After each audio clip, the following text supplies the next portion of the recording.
2월 11일 목요일 하나님께서 주시는 말씀은 마태복음 12장 38절부터 50절까지입니다.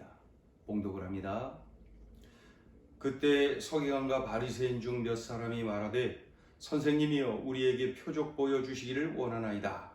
예수께서 대답하여 이르시되 악하고 음란한 세대가 표적을 구하나 선지자 요나의 표적밖에는 보일 표적이 없느니라.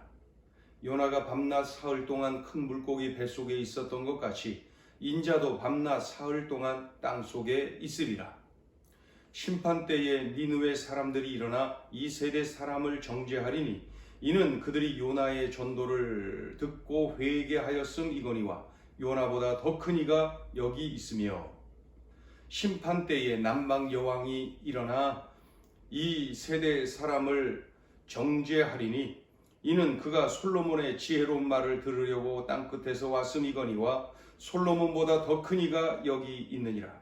더러운 귀신이 사람에게서 나갔을 때에 물 없는 곳으로 다니며 쉬기를 구하되 쉴 곳을 얻지 못하고 이에 이르되 내가 나온 내 집으로 돌아가리라 하고 와보니 그 집이 비고 청소되고 수리되었거늘 이에 가서 저보다 더 악한 귀신 7을 데리고 들어가서 거하니 그 사람의 나중 형편이 전보다 더욱 심하게 되느니라. 이 악한 세대가 또한 이렇게 되리라. 예수께서 무리에게 말씀하실 때에 그의 어머니와 동생들이 예수께 말하려고 밖에 섰더니 한 사람이 예수께 여짜오되 보소서 당신의 어머니와 동생들이 당신께 말하려고 밖에 서 있나이다 하니 말하던 사람에게 대답하여 이르되 누가 내 어머니이며 내 동생들이냐 하시고 손을 내밀어 제자들을 가리켜 이르시되 나의 어머니와 나의 동생들을 보라. 누구든지 하늘에 계신 내 아버지의 뜻대로 하는 자가 내 형제요 자매요 어머니니라 하시더라. 아멘. 이 서기관들 바리새인들이 예수님께 요청을 합니다. 뭐라 그래요? 선생님이여 우리에게 표적 보여주시기를 원하나이다. 그러자 예수님이 대답하십니다. 39절에 요나의 표적밖에는 보일 표적이 없느니라. 이어서 예수님이 말씀하시죠. 40절 요나가 밤낮 사흘 동안 큰 물고기 뱃속에 있었던 것 같이 인자도 밤낮 사흘 동안 땅속에 있으리라. 이렇게 말씀합니다. 무슨 뜻입니까? 예수님의 십자가와 부활을 이야기하고 있는 거죠. 이 예수님의 십자가와 부활, 이것이야말로 인류 최대의 이적이고 표적이 아니겠습니까? 그것을 말씀하시죠. 그런데 문제는 이 바리새인들, 이 서기관들이 좋은 의도로 예수님께 표적을 구한 것이 아닙니다. 어떻게 해서든 꼬투리 잡아서 예수님을 죽이려고 그들이 이렇게 질문도 하고 저렇게 꼬투리도 잡으려고 하고 그렇게 애쓰는 것이죠.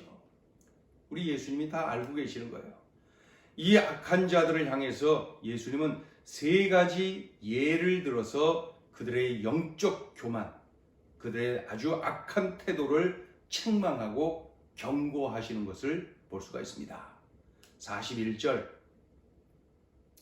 니느웨 사람들은 요나가 전하는 말씀, 이 요나의 전도를 듣고 회개하였는데 이 강팍한 바리새인들 서기관들은 요나보다도 더 크신 예수님이 전하는 복음을 들으려고도 하지 않고 듣고도 거부하고 또 방해까지 하고 이러한 영적 교만, 이 악한 태도를 우리 예수님이 경고하고 책망하시는 것입니다.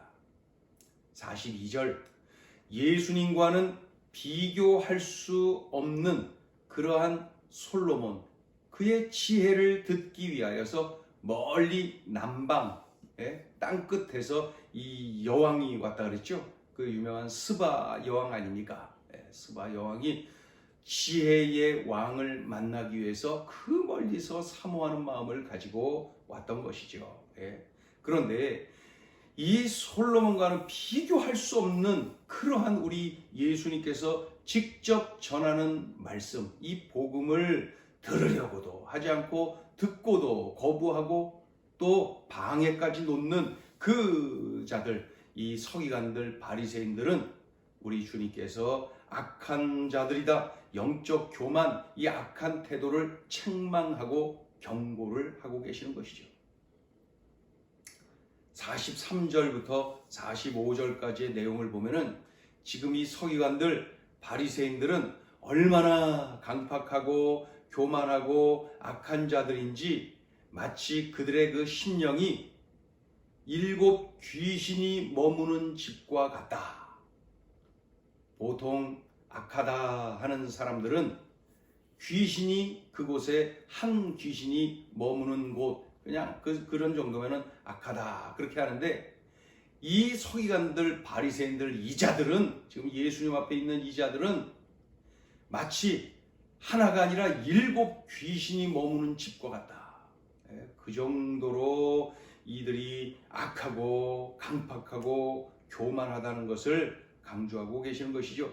그래서 45절 끝에 보면 뭐라 그래요? 이 악한 세대가 또한 이렇게 되리라. 이 서기관들, 바리새인들이 바로 이 7 귀신이 머무는 집과 같이 된다. 엉망이 되는 것 아닙니까? 이제 46절부터 50절까지는 이제 분위기가 완전히 반전되지요. 전혀 다른 내용이 기록됩니다. 예수님께서 귀신 들렸다는 소문이 들린 거예요. 예수님 막 귀신을 쫓아냈는데 어떻게 아주 그냥 안 좋게 쳐다보는 자들은 별소리 다 하잖아요. 그러니까 예수가 귀신 들렸어, 저 요셉의 아들 예수가 귀신 들렸어, 이렇게 저렇게 막 소문들이 나고 말이죠. 그러니까 집에서 어머니 마리아와 그 예수님의 육신의 동생들이 같이 온 거예요. 예수님 데리고 가려고. 예수님 귀신 들렸다고 그러니까 걱정돼서 온 것이죠.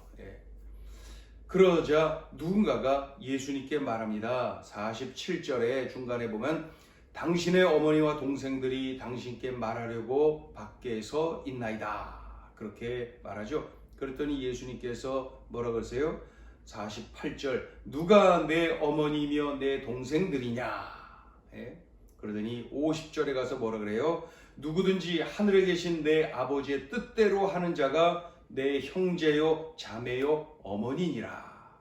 이렇게 말씀을 하십니다. 이 말씀은 예수님께서 이러한 가족, 이 혈연적 가족 관계를 무시하는 것이 전혀 아닙니다. 그랬다면 예수님께서 십자가에 달리셨을 때 십자가 아래에 있었던 그 육신의 어머니 마리아를 그 제자 요한에게 부탁하는 모습은 있지 않았을 것입니다. 그렇죠? 이 말씀은 진정한 하나님 나라의 가족은 혈육이 아니라 하나님 말씀을 듣고 행하면서 맺어지는 것이다. 이 영적인 가족을 말씀하고 있는 것이죠. 자, 오늘 이러한 내용인데 오늘 주시는 메시지입니다. 첫째, 예수님을 시험치 말고 신뢰하라. 지금까지 육신의 질병이 치유된 수많은 사람들을 보세요. 예수님을 신뢰했기 때문에 그런 은총을 누린 거 맞죠? 지금까지 수많은 그 귀신 들린 자들 치료받는 것 우리가 봤지요? 그거 다 예수님을 신뢰했기 때문에 그런 은총을 누린 겁니다. 그런 와중에 예수님을 구주로 영접하고 영생을 얻는 수많은 사람들을 우리가 봤지요. 그 사람들 다 예수님을 신뢰했기 때문에 그런 은총을 얻게 된 것입니다. 당연하죠. 그러나 예수님을 신뢰하지 않고 시험하는 오늘 본문의 이 사람들, 바리새인들, 서기관들, 그들은 칭찬받고 치료받고 회복되고 축복받는 그러한 삶이 아니라 책망받고 심판받을 것을 예수님께서 친히 말씀하고 계시는 것입니다. 그러니 명심해야 되죠. 예수님을 시험치 말고 신뢰하라. 그래서 우리는 하나님의 말씀을 읽는 대로, 하나님의 말씀을 듣는 대로 믿고 순종하는 거예요. 주의 말씀을 깨닫는 대로 믿고 순종하는 거예요. 그것이 복입니다. 그것이 복입니다. 우리가 쭉 보아온 거, 그 복을 누리는 그 현장을 봤잖아요. 무엇이 복을 받는 길인가? 분명히 우리가 봤지요. 예수님을 시험치 말고 신뢰하는 거예요. 읽는 대로 듣는 대로 믿고 순종하는 거예요. 깨닫는 대로 믿고 순종하는 거예요. 그것이 복입니다. 오늘 주신 말씀 꼭 명심해야 돼요. 예수님을 시험치 말고 신뢰하라. 자, 둘째 주시는 메시지입니다. 예수님처럼 사명 따라 살라. 표적을 보여주시오라고 하는 이 바리새인들, 서기관들 꼬투리 잡아서 예수님 죽이려고 애쓰는 거죠. 그런데 그들에게 말씀하시는 중에 언급하신 내용이 있어요. 우리 40절 한 번 더 읽어보죠. 40절 시작. 요나가 밤낮 사흘 동안 큰 물고기 뱃속에 있었던 것 같이 인자도 밤낮 사흘 동안 땅속에 있으리라. 예수님의 십자가와 부활을 의미하는 내용이죠. 예수님은 십자가에 달리실 것을 지금도 여전히 계속 늘 항상 명심하고 계시는 거예요.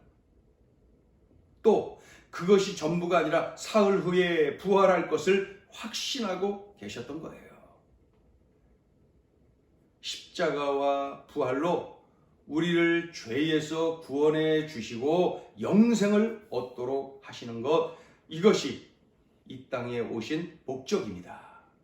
하나님이 친히 주신 사명입니다.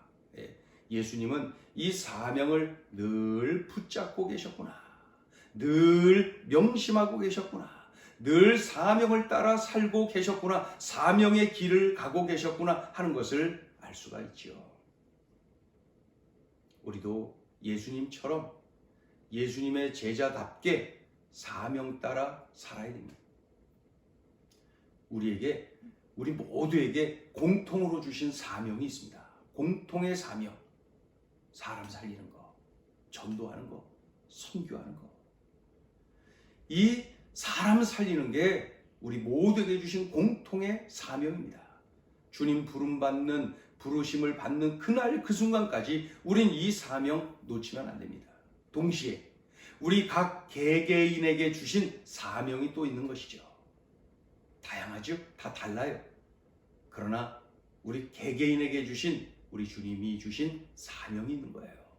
그래서 우리는 공통의 사명, 개인의 사명, 이 사명을 끌어안고 사명을 따라가는 거예요. 그렇게 사명 따라 살다가 주님 부름을 받게 되는 것이죠. 우리는 사명자예요. 그래서 우리는 사명 따라 사는 삶입니다. 그래서 헛되게 시간 낭비할 그러한 시간이 없죠. 사명을 이루기 위해서 사명 따라 가야 되는 것입니다. 우리 예수님 한시도 놓지 않고 명심하고 계셨던 거예요. 우리도 사명을 품고 사명을 키우고 사명을 성취하고 사명 따라가는 그러한 삶을 누려야 될 것입니다. 예수님처럼 말이에요. 예수님의 제자답게 말이에요. 기도하겠습니다. 하나님 아버지, 예수님을 시험한 자들, 예수님을 신뢰한 자들, 다양한 모습들을 보면서 무엇이 복인지 우리들에게 일깨워 주셨습니다. 예수님을 시험치 말고 신뢰하라 들려주신 대로 한순간도 우리는 행여나 주님을 시험하는 어리석음 범치 말게 하시고 듣는 대로 깨닫는 대로 읽는 대로 보는 대로 늘 믿고 순종하는 삶을 누리게 하여 주시옵소서. 주님, 우리에게 주신 사명이 있는데 예수님처럼 사명 따라 사는 삶, 사명을 성취하는 삶, 그리하여 하나님께 영광 돌리는 삶을 누리게 하여 주시옵소서. 흐트러짐 없이 사명의 길을 달려가는 우리 모두가 되게 하여 주옵소서.